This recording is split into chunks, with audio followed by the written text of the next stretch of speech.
Hola, ¿qué tal? Mi nombre es Francisco Enrique Covarrubias Cárdenas y pues este es mi proyecto final para la materia de reconocimiento de patrones. Y pues este proyecto final consiste en usar redes neuronales, más específicamente voy a usar una CNN, que pues son redes neuronales que se utilizan en el área de Machine Learning o de Deep Learning más bien, para pues la identificación de imágenes.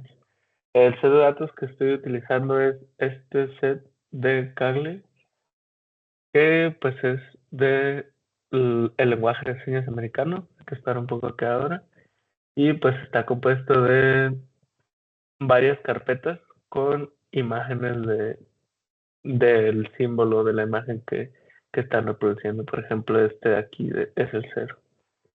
Y pues para desarrollar esta práctica, más allá de la información que se nos compartió en una de las clases de reconocimiento de patrones, estuve estudiando lo que sería TensorFlow para usar Keras, y pues aquí hay un poco de documentación de estos dos links de TensorFlow. Este es un link de una página de O'Reilly, que es un curso enfocado al Deep Learning, igual utilizando CNN y pues algunos otros recursos que utilicé para desarrollar esta práctica.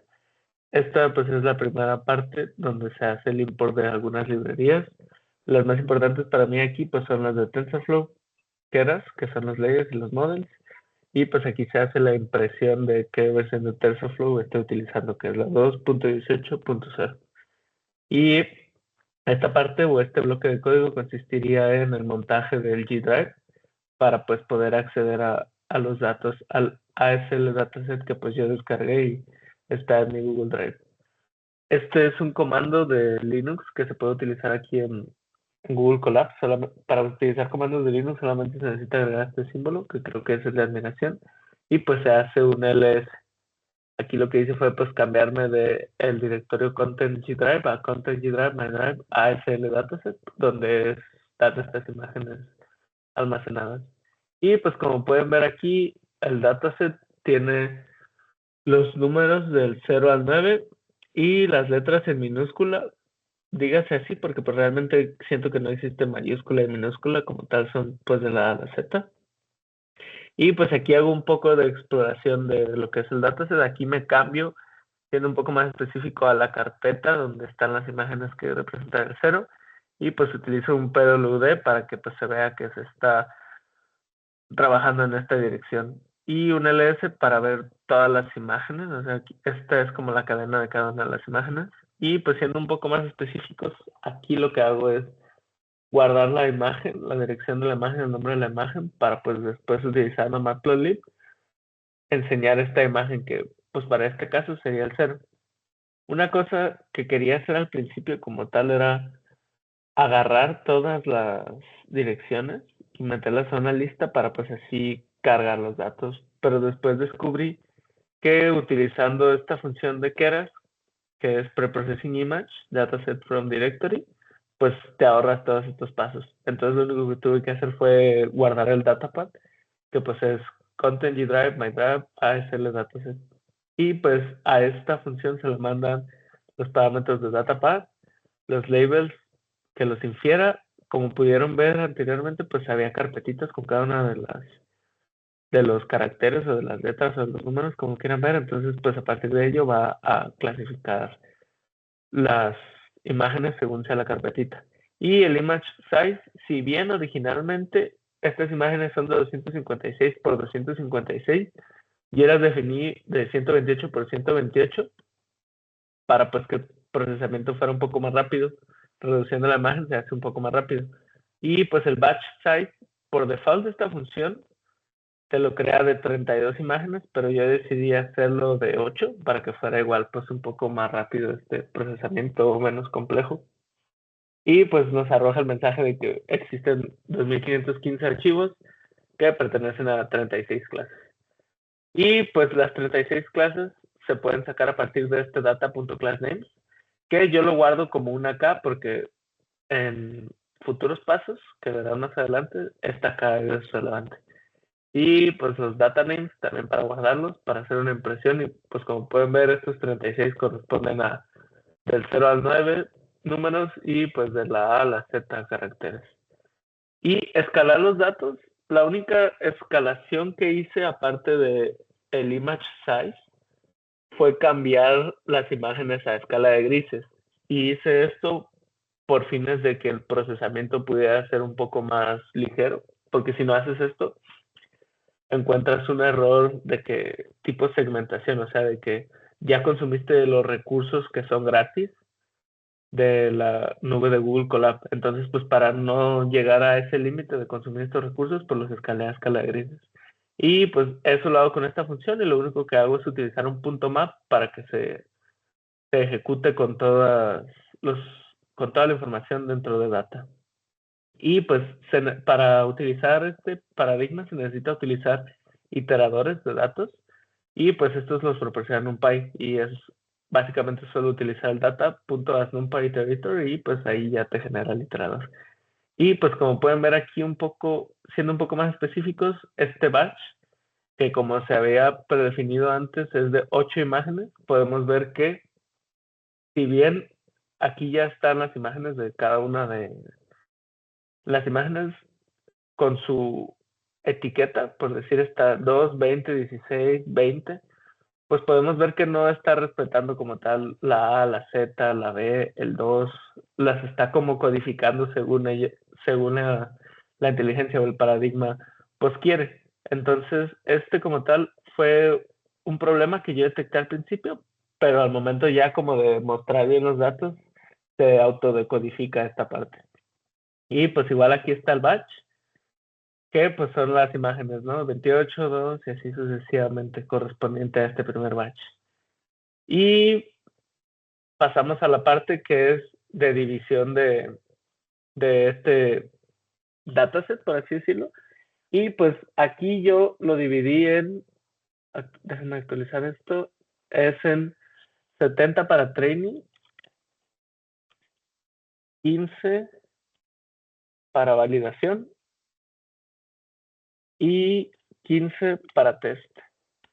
De acuerdo a algunos paradigmas que estuve investigando después de la primera vez que corrí esto, es que el validation y el test siempre deben ser iguales.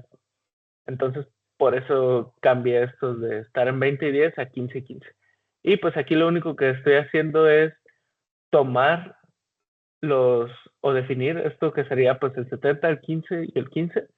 Y pues como son batches de 8 serían 220 batches para el train, 47 para el val y 47 para el test, que pues serían en total 1760 imágenes para el train y las restantes para el val y el test.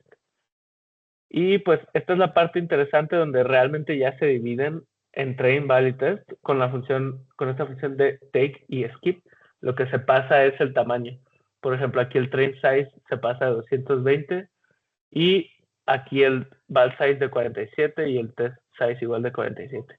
Y pues aquí lo que volví a hacer fue solamente hacer el plotting de cómo quedó el primer batch de train. Y pues aquí pueden ver que son 8 imágenes y pues cómo están igual estas etiquetas hechas.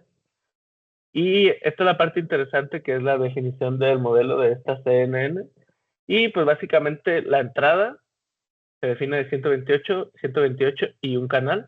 Las dimensiones de las imágenes, como mencioné anteriormente, es 128 por 128 y el 1 es porque está en escala de grises.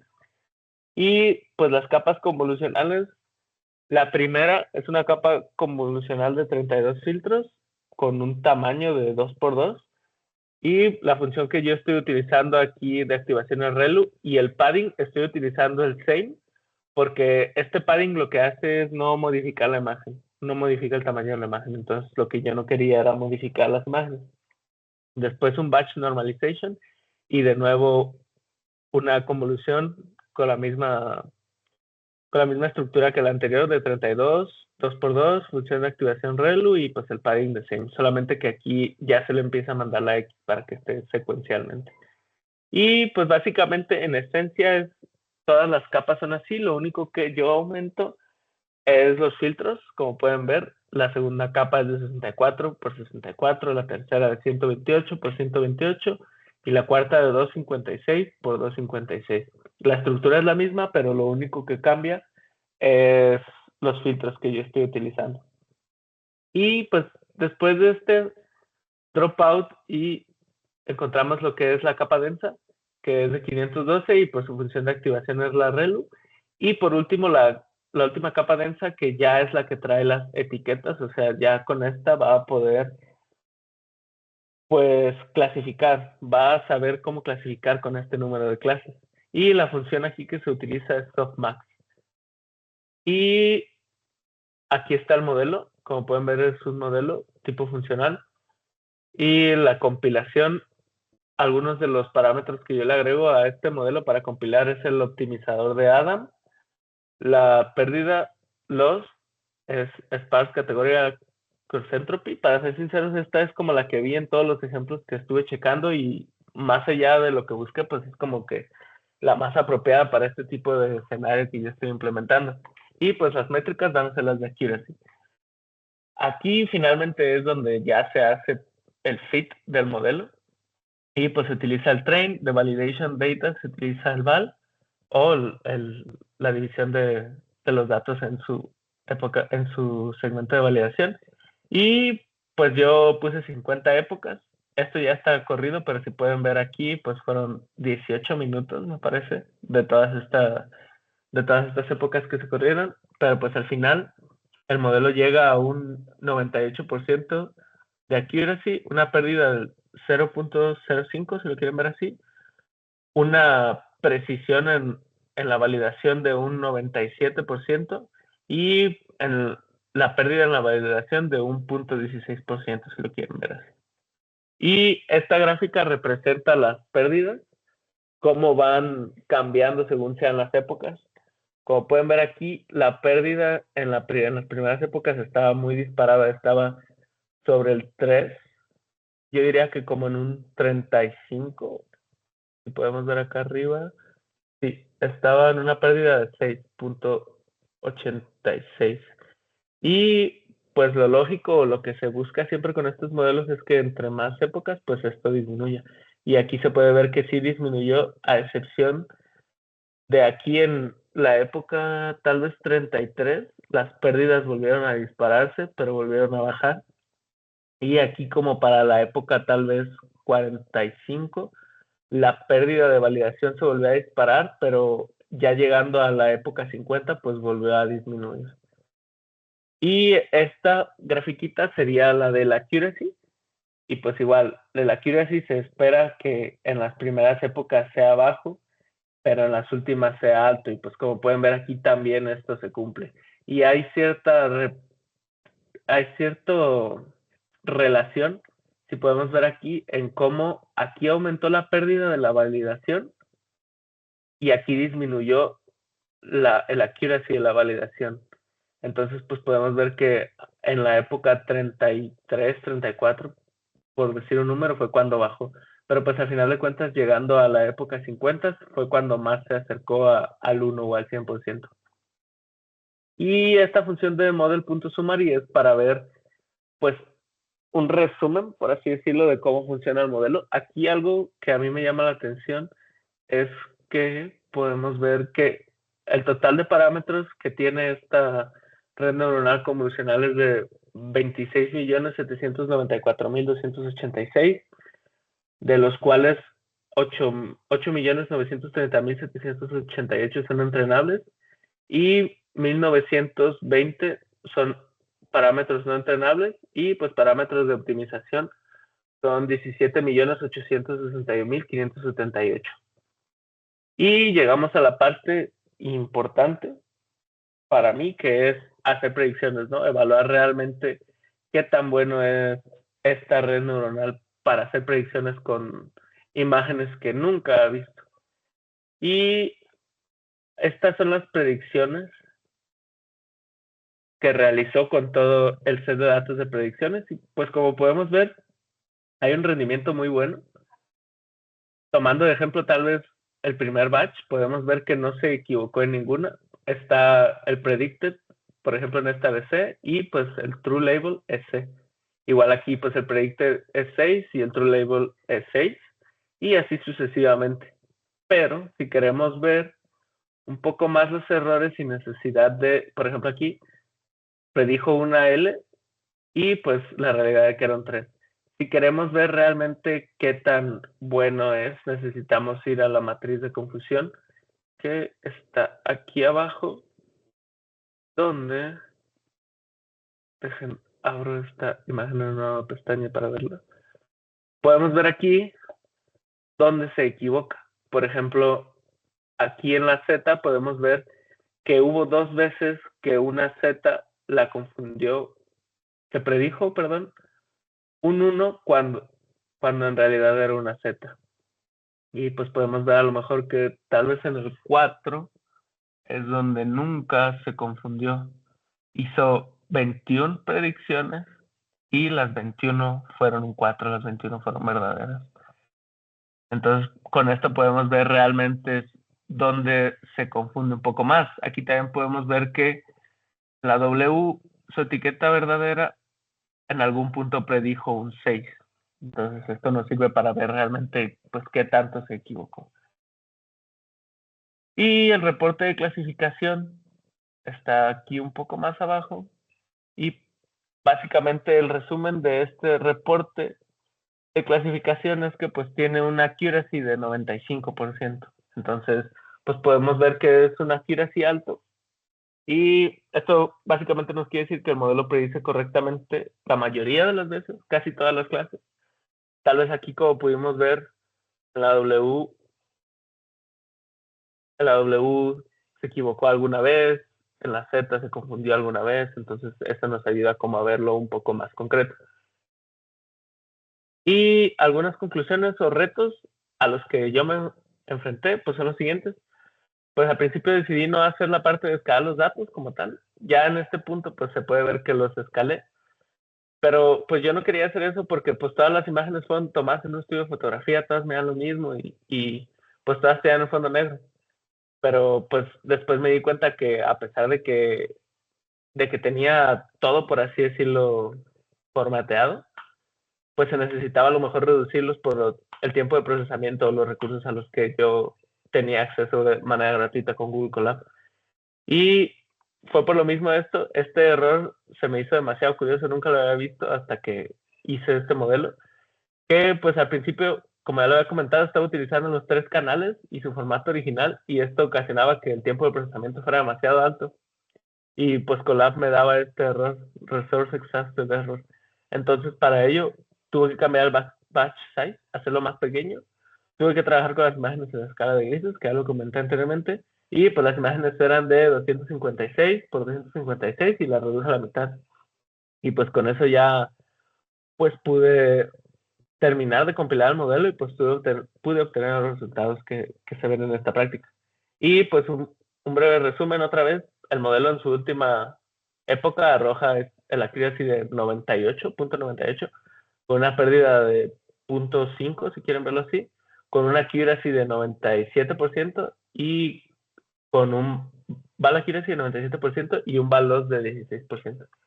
Y otra cosa que también me enfrenté es que al principio yo solamente estaba usando 2 capas en mi red neuronal, porque pues en los ejemplos que yo había visto, que a lo mejor eran un poco más sencillos, un poco más pequeños, con 2 capas era más que suficiente. Pero aquí implementando con 2 capas, pues no me estaba dando estos valores tan altos. Entonces, después le metí otra capa, 3 capas, vi que aumentó, le metí otra capa, vi que aumentó, ya eran 4 capas, y le metí una quinta capa y vi que realmente había más tiempo de ejecución y los resultados eran básicamente los mismos. Entonces decidí dejarlo con 4 capas.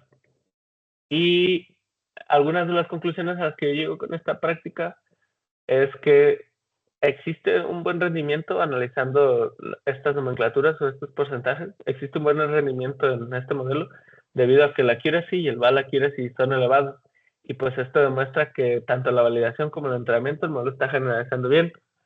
Las pérdidas son bajas, aunque el val loss es un poco más alto que el loss. Eso no quiere decir que esté mal. Desde mi punto de vista, pues son bajos, o sea, son aceptables. Y esto lo aterrizo un poco más en esta última conclusión, que si bien el accuracy nunca es uno y la pérdida nunca es cero, algo que yo aprendí en esta materia es que esto no quiere decir que si es uno es súper bueno y si es cero es súper malo, sino que a veces el uno de precisión quiere decir que está sobreentrenando o está sobreajustando. Entonces, pues un poco empíricamente yo lo veo que esto es un resultado aceptable si se quisiera implementar tal vez en la realidad, en un ambiente no controlado, por así decirlo, que es aquí en Google Colab, si se quisiera implementar profesionalmente hablando. Y igual, un poco de análisis que yo hice es que donde más se confundía era la W con el 6 y el V con el 2 porque son símbolos parecidos, por así decirlo. Y pues features que me gustaría meter para este modelo o cosas, sí, cosas que me gustaría meter para este modelo. Al principio yo quería hacer data augmentation, pero vi que los coeficientes no cambiaban utilizando data augmentation, de hecho bajaban. Y básicamente es esto porque el data augmentation a veces, o la función principal es agarrar, por ejemplo, esta imagen y rotarla, cambiarla de eje. Pero tal vez cambiando de eje, por ejemplo, esta imagen podría confundirse con, con alguna otra. O un poco más fácil, esta Z, si yo la roto, podría confundirse con esta G. Entonces, por eso no lo implementé. Y pues también otra cosa que se me hubiera hecho chido meterle a este modelo era que yo a través de la webcam pues hiciera estas señas y pues las pudiera detectar. Pero básicamente eso es todo por este proyecto. Muchas gracias.